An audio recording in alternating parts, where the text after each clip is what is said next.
Hi, my name is Monica Ndindwa. I reside in Midrand, but originally from the Eastern Cape in East London. I grew up in a location called Mdantsane with 6 siblings, me being the younger one, so we're 7 in total. My father passed away at the very young age of 6, and for me that really affected me. But I had a strong backbone in my mother who carried us and still carries us till this day. To this day, I then moved to Midrand, where I'm staying with my son, who's 14 years old. But what a lot of people don't know is that I had a daughter named Chuma. She was 4 years old when she left me. A life taken young, but I then grew to understand the things that happened. I remember one day I was at work. That was about 5 years ago.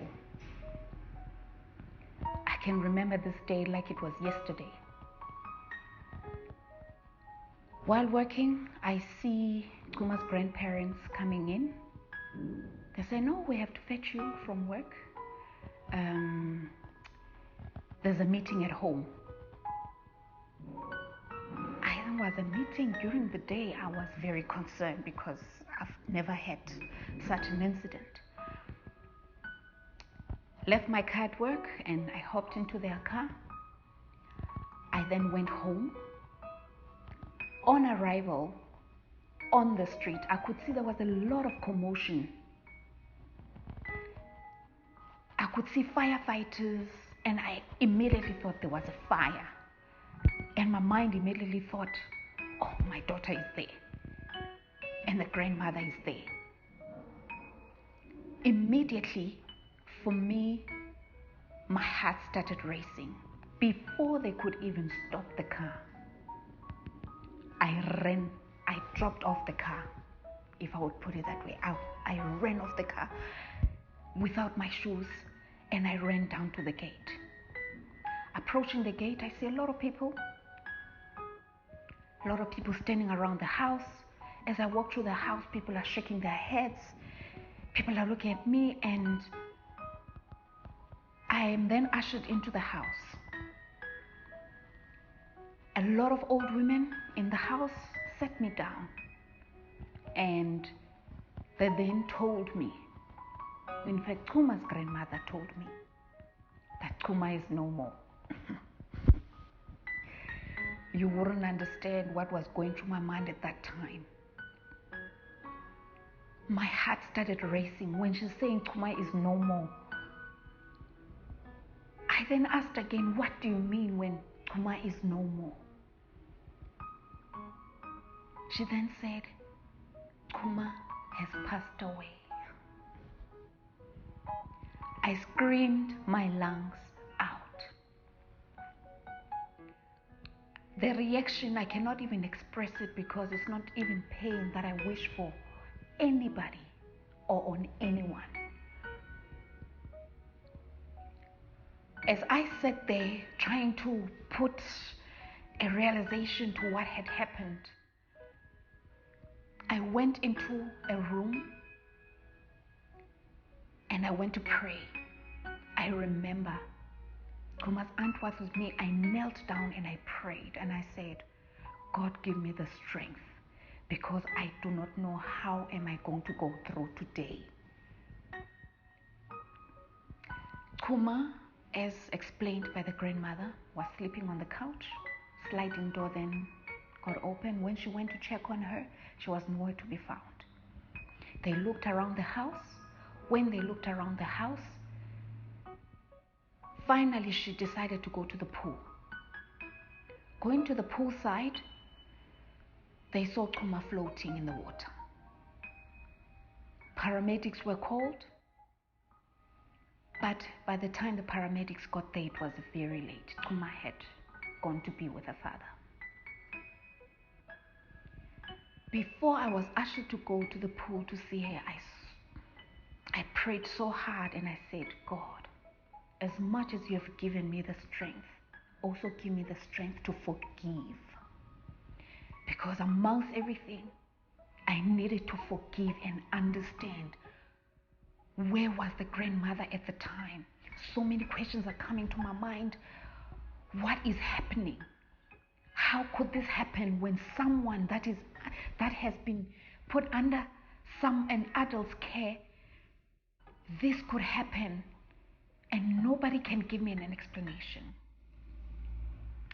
I drummed up the strength and I went to see my daughter at the poolside. I broke down. I broke down so bad. It still hurts me speaking about it. I broke down so bad that I just couldn't. If I could, I would ask God to take my life and spare my daughter's life. If I could, I would ask God to just rewind and just make me understand. If I could, I would wipe up the torn heart that I was feeling at the time. But then I grew to understand that God's ways are not our ways, and His ways are higher than our ways. As people gathered, it was one of the most difficult days, the 3rd of May. I can never forget when my daughter passed away. Fast forward to a year later, I was still hurting, but I knew I needed to forgive. I needed to forgive for me to be able to feel whole again. Don't get me wrong, nothing can take the pain of losing a child. But for me at that moment, I needed to forgive for my own sanity. And I knew as a Christian, as God had forgave us, we also needed to have the spirit of forgive. But how do you forgive when it affects you personally? When it's your own blood that you have lost? I then forgave Thomas' grandmother. I personally went to her and I told her, I forgive you. I forgive you with all my heart. And the moment I forgave her, it gave me peace. But it never took away the pain. It was only God, with time, that can only heal that pain, that can only fill the void. But I also knew that I had to live for my son. I had to live and make sure that Tony is also well, that he also does not see me breaking down. And in my forgiving her, life went on. But this affected a lot of things. Me and the father were never in good terms. I felt that he never supported me emotionally. I felt so alone. And we broke apart. And you can imagine all these things happening at once. And a few weeks later, after I buried my daughter, I then sadly had to bury my brother Umlamli Nonontutuzelo at the same time. They were involved in an accident. They passed away. Everything came rushing back. I then said, God, if this is my cup, then I will drink it and hold it. Being a young mother has never been so difficult. Being a sibling has never been so difficult.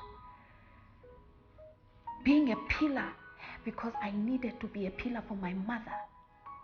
I needed to be a pillar for the people who are around. And I needed the strength still to go on. And 3 years later, I then understood that God had a will for Kuma that her life was only willed for 4 years. That what happened actually, when she was taken into the mortuary, I was never told that they were going to take her internal organs. When I got to collect her body, the government took her internal organs, her heart, everything. Without my consent. That moment made me angry. But it took me 3 years to understand that Kuma was in this earth for a purpose. Because there's a little girl who's 4 years old out there who's got my daughter's heart. There's a little girl out there who's got my daughter's liver. There's a little girl out there who's got my daughter's brain. Everything that they took, she was here as an angel sent to save someone else. And how proud could I have been that God chose me upon everyone to carry such a blessing. But don't get it wrong, it's a long road. Every day I mourn my daughter. But I am grateful to God because He gave me the strength to go on.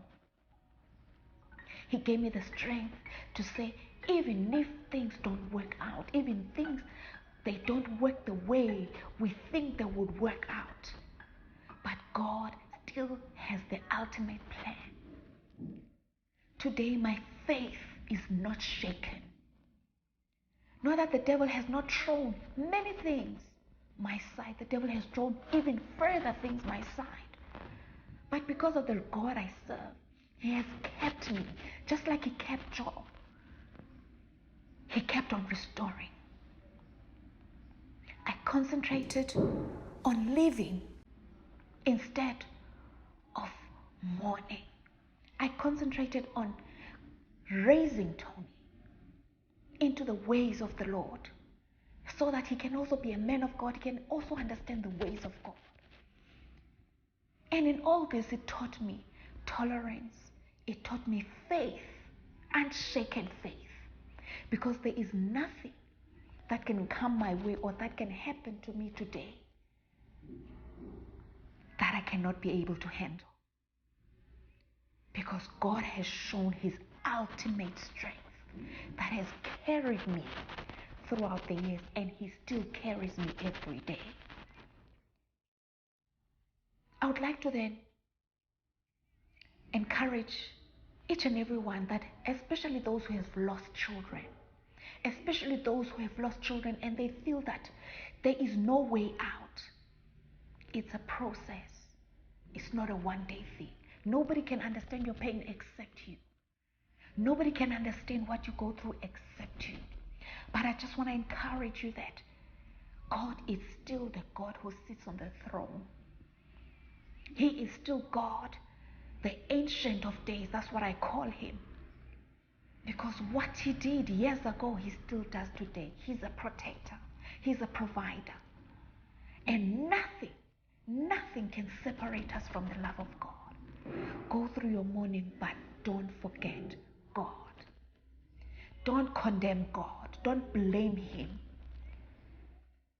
Don't feel that we are owed anything, because we are all on this earth for a purpose. Find your purpose and find your purpose in God. I am now a proud owner of a printing company, TRIPLE Printing. I do my work day to day. We still have challenges every day, but I still look up to my God. There are still other projects that I also am going into. With the grace of God, I am still alive. And I say in conclusion, to everyone who has no hope, being it what situation that it may be, that God still is the ultimate, and God's word, stay on the word. It will never fail you. And once you stay on the word, see God move on your behalf. See God show up on your behalf. And once He shows up, as my pastor always says, He always shows off. Thank you. Hi, my name is Monica Ndindwa. I have been through the most.